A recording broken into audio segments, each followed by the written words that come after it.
2024 was a big year for me in terms of movies. I watched about 105 movies, and of those, 65 of them were brand new. I had never seen them before. So let's get to ranking them, just like I did last year. This was a lot of fun. You can see here I'm repping the Letting Go of Jack Hat, which is my movie that should hopefully be coming out sometime this year in 2025. Keep an eye out for that. But let's get started. As per usual, we have S tier through F tier, and we have our tasty trash down at the bottom. All right, getting started with our F tier films, we're going to pull Die Hard 2, Die Harder. And honestly, this film was pretty mediocre. I would have rated it lower if I could have, but one of my friends is in the film and I had to rate it a little higher for him because I do like him and I love his work. And my complaint about the film is that he wasn't in it more, because it would have been better if he had been in it more. We have Joker 2. I'm not even going to try and say the name. It doesn't deserve it. This was such a terrible movie. Anyone who went to go watch it knows just how bad it was. The film had very few redeemable qualities, apart from the cinematography. The cinematography was absolutely gorgeous. We have 2012. Not gonna lie, my friends and I, who were watching this movie together, did not make it through this film. It was not good. It was not good. We have my lowest pick of the year, Borderlands. Another film I did not make it all the way through, but I made it 20 minutes in, and that was enough to tell me exactly how awful this movie was. It was terrible. Next we have a film that I think I actually would put in Tasty Trash because I like it a little more. It is Christmas in the Spotlight. For those of you who do not know, it is a movie based on Taylor Swift and Travis Kelce's relationship. And the film itself is not that great. But now that the Chiefs have lost the Super Bowl, I think I'd rank it in Tasty Trash as opposed to F tier, where it would have belonged had the Chiefs won the Super Bowl. All right, we are going to move on now to D tier films. Let's get started with something that is not technically a movie, but I'm going to count it anyways. Tales of the Empire. Tales of the Empire was a huge missed opportunity for Disney and an opportunity to explore some really interesting characters and have them do some really interesting things in the Star Wars universe, but nothing was delivered upon, and that made it very boring. And I did not enjoy it. Next, we have Anyone But You, which does go above Tales of the Empire. A rom-com that was really funny at some parts. Like, I laughed my head off at a couple of parts in the film, and then just so generic at other parts, and that was really difficult to watch. It kind of was all over the place. Moving on, we now have superhero movie, and that actually does go above Anyone But You. The reason this film is in D tier is because I don't remember anything about this movie. There's nothing of interest in this movie, and that is why it lives in D tier. Next we have Monster-in-Law, an early 2000s supposedly rom-com movie that just wasn't that funny, and so that is why it lives at spot number 59 in D tier. That's all of our D tier films. Let's move on to C tier. C tier are movies that I would potentially watch again. Anything D tier or F tier I would not put on again, but anything in C tier I would potentially rewatch. It really depends on the day. Some of them, depending on how fun they were, I would put them in to watch again. First off, this year we may have very few in Tasty Trash, honestly. There were not a ton of like really bad movies. And I don't think there are any other ones from D and F tier that I think deserve to go in Tasty Trash. And anything in C tier I would probably rewatch again, and I wouldn't call it straight trash. At the bottom of C tier is Coup, which was a movie that had a really fascinating premise, but if you watched my review, you know that it really couldn't deliver on it. It was kind of all over the place. A really interesting independent film to watch, but honestly kind of lackluster. And that was disappointing. Next, we have the Garfield movie. It was just a straight up kids film. It wasn't that interesting. It wasn't particularly memorable, and so that's why it lives here. We have Red One.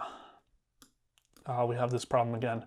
Red One, a film that could have been so much more interesting had the casting been slightly different. Namely, if Dwayne "The Rock" Johnson was not in this movie, I think it would have been significantly better. I love J.K. Simmons, absolutely fantastic actor. Love Chris Evans. I think if Dwayne "The Rock" Johnson had not been in this movie, it would have been extremely better. We have Airplane 2, the sequel. That goes right next to Red One over the Garfield movie. A really fun sequel, a little too similar to the first one, and so it just didn't quite capture the magic that the first one had. But, you know, a fun movie. Actually, Airplane 2, I'll put in Tasty Trash. Tasty Trash above Christmas in the Spotlight. A funny film to watch. The William Shatner bit, if you've never seen it, go look it up. Airplane 2, William Shatner, is so funny. It's so funny because of William Shatner. Great actor. I really enjoyed it. Next, we have Moana 2. Moana 2 was perfectly fine. I didn't think it was particularly good. It in no way was better than the first movie. And that is just sad, and I feel bad for it, but it could not live up to the first movie at all. Gladiator 2, another film that it felt very much like a retread of the first movie, just done worse. And it was very long and very bloated, and I felt the length of this film. And the reason that Moana 2 is higher than Gladiator 2 is because it is shorter. That is the only reason why. Next, we have My Big Fat Greek Wedding 3, which goes slotted very nicely here.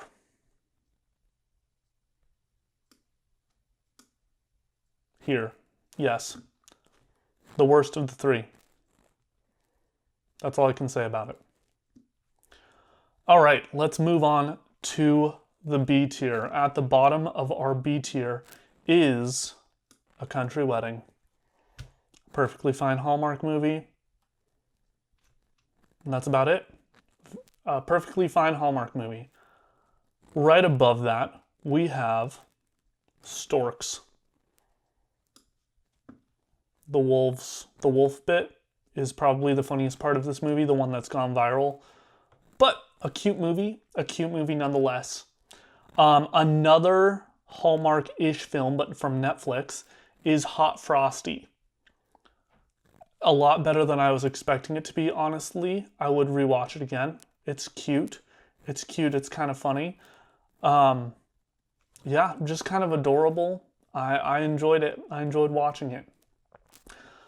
Next up, right above that one, we have Monster Summer. I had an opportunity to go to one of the premieres of this movie. Really fun, cute little film.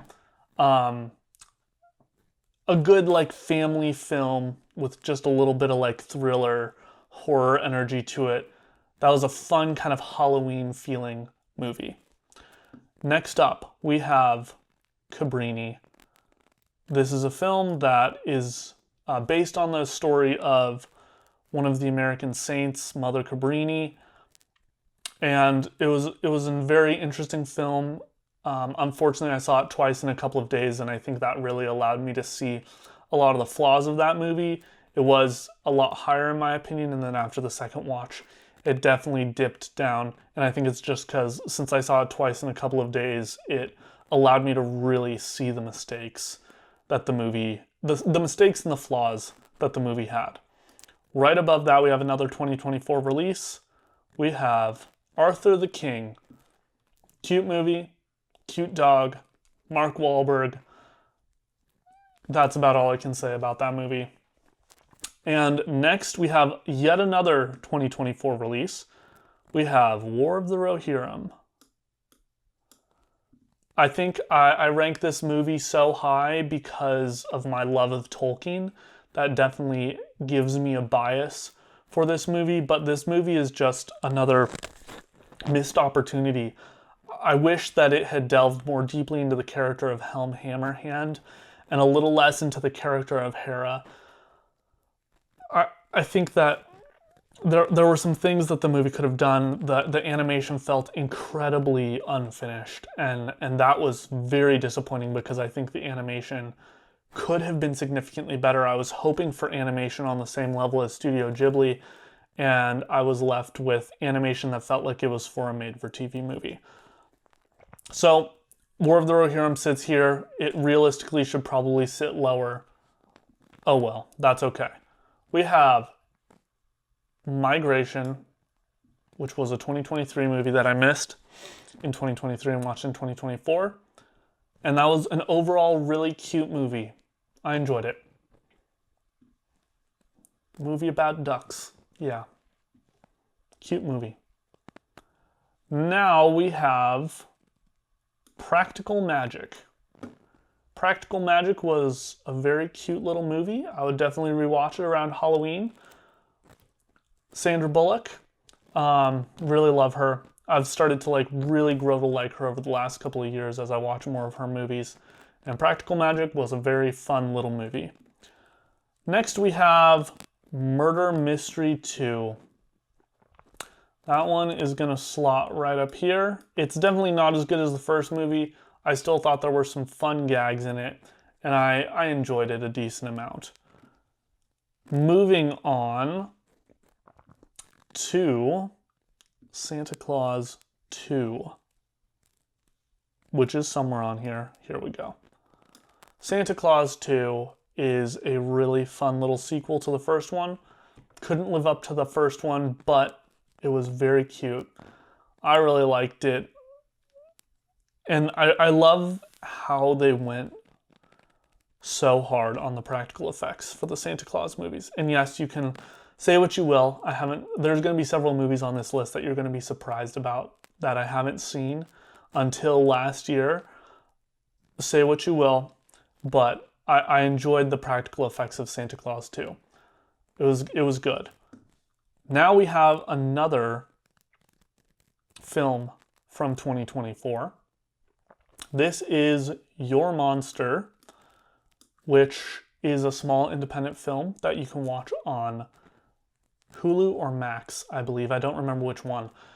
But a really interesting look at a girl who goes through a tough breakup and how the monster in her house helps her through that breakup. Really fascinating little film, kind of bloody, but overall I really liked it. Next we have something that you probably wouldn't think that I watch a ton, but I'm a huge fan of the Grand Tour. And so I watched 3 of the movies this year. Euro Crash, A Scandi Flick, and Sand Job. And those 3 movies, they're movies. They're about an hour and a half long. More like TV specials, but really love these 3 guys. So sad that the gang is broken up now. I understand why. But those 3 films were a lot of fun. If you're a gearhead, you like cars, these 3 films on Amazon Prime are a lot of fun to watch. Next, another movie that I had not seen before is Anchorman. Yes, I had not seen Anchorman before. A lot of fun. I loved it. It was very funny. It had some great bits in it. Moving on, we now have Beetlejuice, the first one. I think it's a really interesting 90s film. It's very cool to me to see Alec Baldwin in a movie before he started getting really big. Just to see young Alec Baldwin was a lot of fun. I will say for Beetlejuice, I think that it's a little extreme with Beetlejuice's character, Michael Keaton's. And that kind of turned me off just a little bit to this movie. But overall, it was still very good. Moving on, we now have Mouse Hunt. It's in here somewhere. There it is. Mouse Hunt, hilarious little comedy from the 90s, I believe, about two guys who get this house and there's a mouse living there and they try and kill this mouse and shenanigans ensue and the mouse tears their lives apart, and it's so funny. A great comedy to check out. Next we have Warm Bodies, a zombie rom-com, or just a zombie romance movie. Fun. Nicholas Hoult is good in this movie. I really enjoyed it. Moving on from that, we now have one of the biggest films of 2024, Deadpool and Wolverine. It was a good one. I think I would rate it the lowest of the three. If I had to rate the three, it would be Deadpool 2, Deadpool 1, Deadpool and Wolverine. And honestly, I think the problem is that their budget got too big. They were so creative in the first two movies with having such a small budget. The budget ballooned out of proportion in this movie, and it shows. I think it really shows. And now we have a classic, Dr. Seuss's How the Grinch Stole Christmas.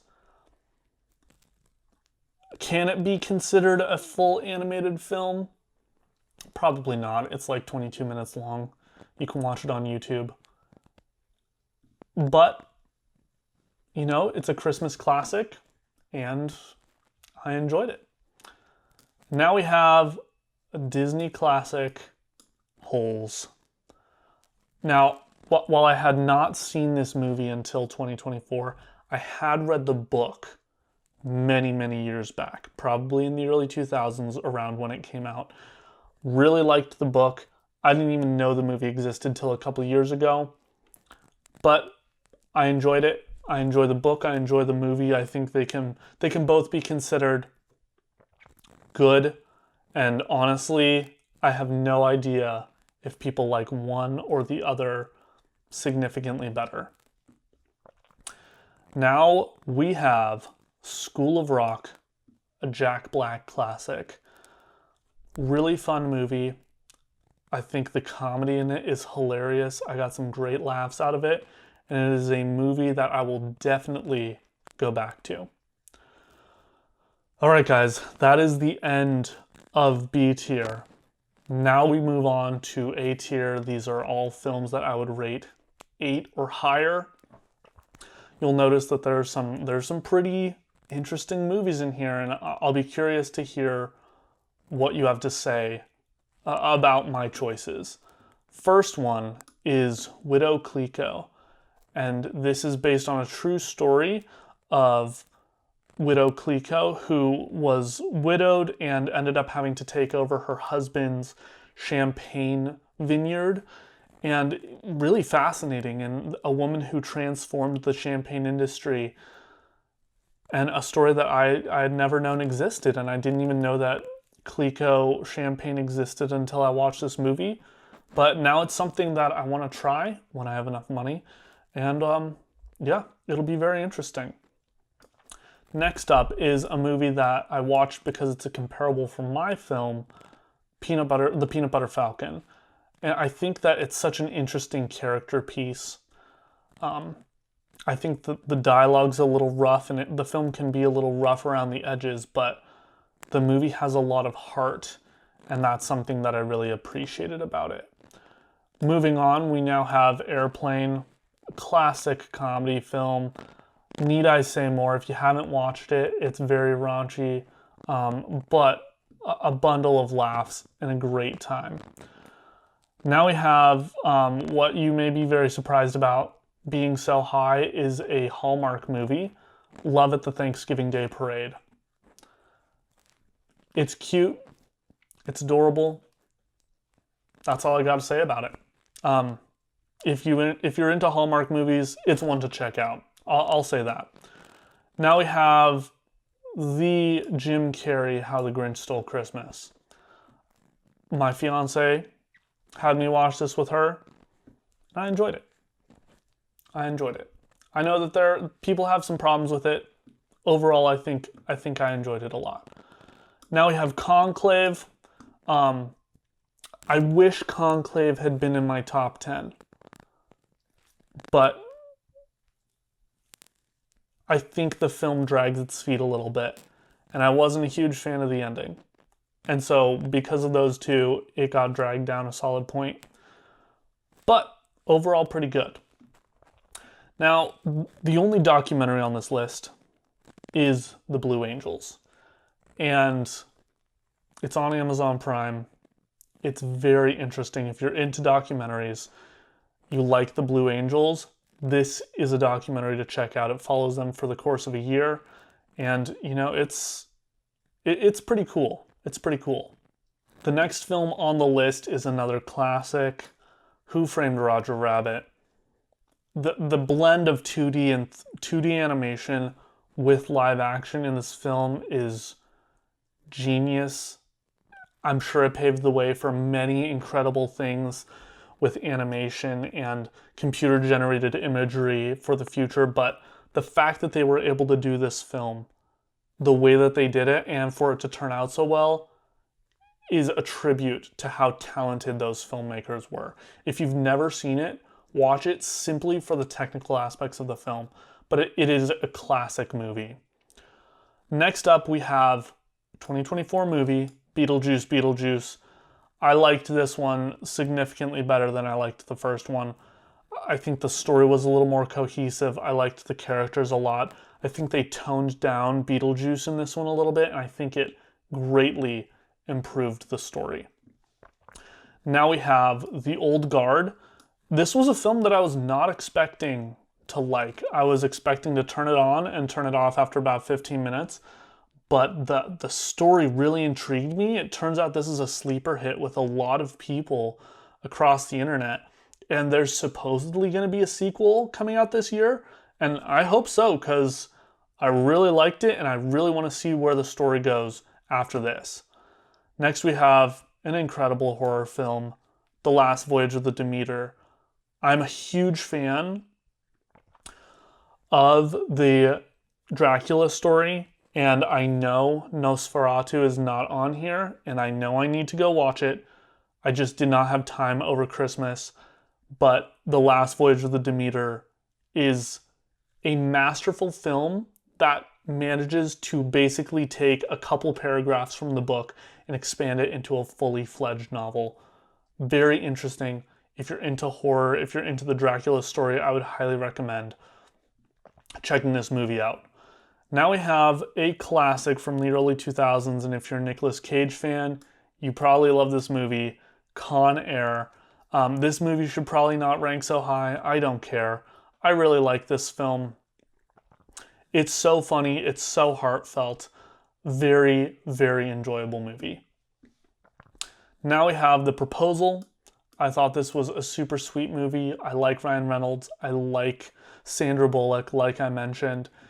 This film was great. I like it. Next we have Edward Scissorhands. Tim Burton just has such an interesting filmography, and he's got some very interesting stories that he tells. And I really liked Edward Scissorhands. I think it has a lot of heart, and it's honestly just a fascinating film. Next we have 2024 movie Inside Out 2. Really loved this sequel. I thought it was a fantastic sequel to the first one. It is well deserving of all of the praise that it has gotten. If you haven't checked it out, it's definitely one that will be a potential tearjerker. Another film that I was not expecting to enjoy as much as I did, Wonka, which was a late 2023 release. Timothée Chalamet is really cementing himself as one of the great actors of our generation, and I really loved his portrayal of Willy Wonka, and while initially I didn't think this movie was necessary, after watching it, I think it really fleshes his character out and brings a unique element to his character. A very cute little film. Next, we have a movie from the 80s that is a film that is a classic that my mom and I both love, Lady Hawk. A fascinating fantasy film that if you've never checked out and you like fantasy, kind of the campiness of the 80s, it's a really interesting film to check out. You'll need to get past the score a little bit because it's a little synthy, but overall very good. And now we have The Santa Claus. I think that this film is very good. It deserves so much praise. It's so heartfelt. I'm a huge sucker for father-son relationship movies. This movie has that. And so I knew I was going to love it. Another 2024 film, If. I did not expect to be sobbing in the theaters, but I was. Just an absolutely adorable film. And now we have Wicked. I thought that this film was really good, and I'm not going to fully judge it and fully review it until I see Wicked for Good, because I think that it should be judged with the second part of it. But from what I saw, I'm very excited for the next film.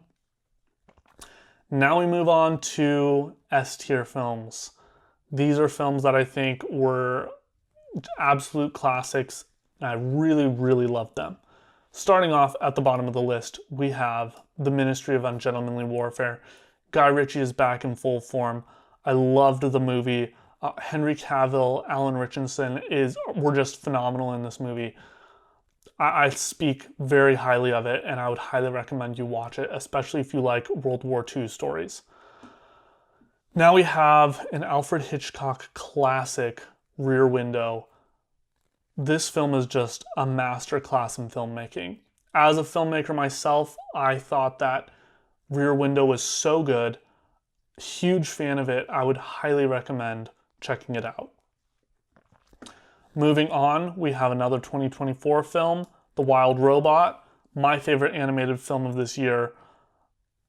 I love it. I hope it wins Best Animated Feature at the Oscars. I don't think it will because I have a feeling Memoirs of a Snail or Flow are going to beat it out. And from what I've heard, both of those films are well deserving of the title. But The Wild Robot was beautiful. I absolutely adored the animation style.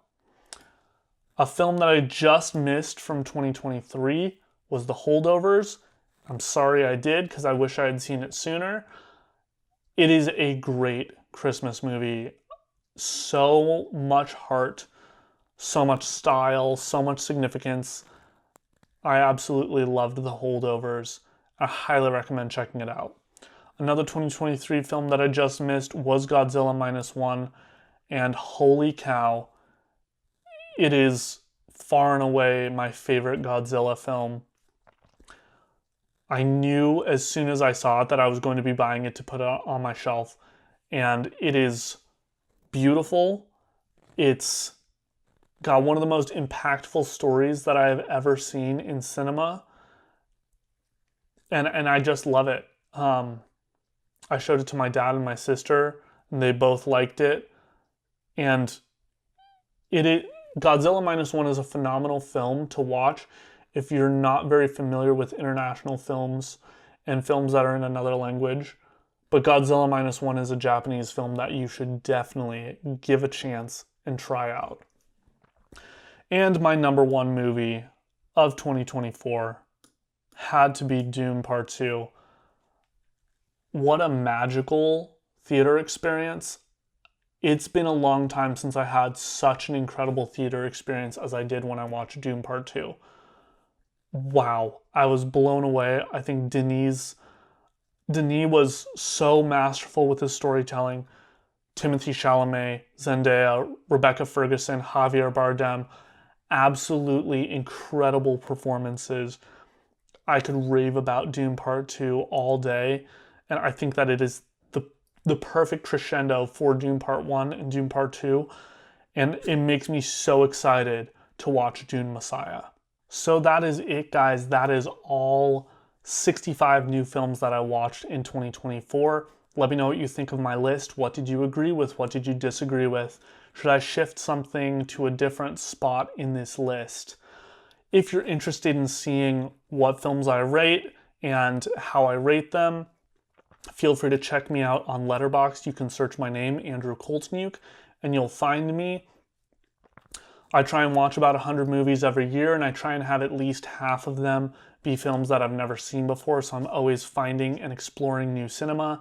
I also post a lot of short movie reviews on my channel so that I can recommend new good movies to people. So consider subscribing, check out my channel, check out my Letterboxd, and I hope to see you guys in future videos. Thank you all for watching.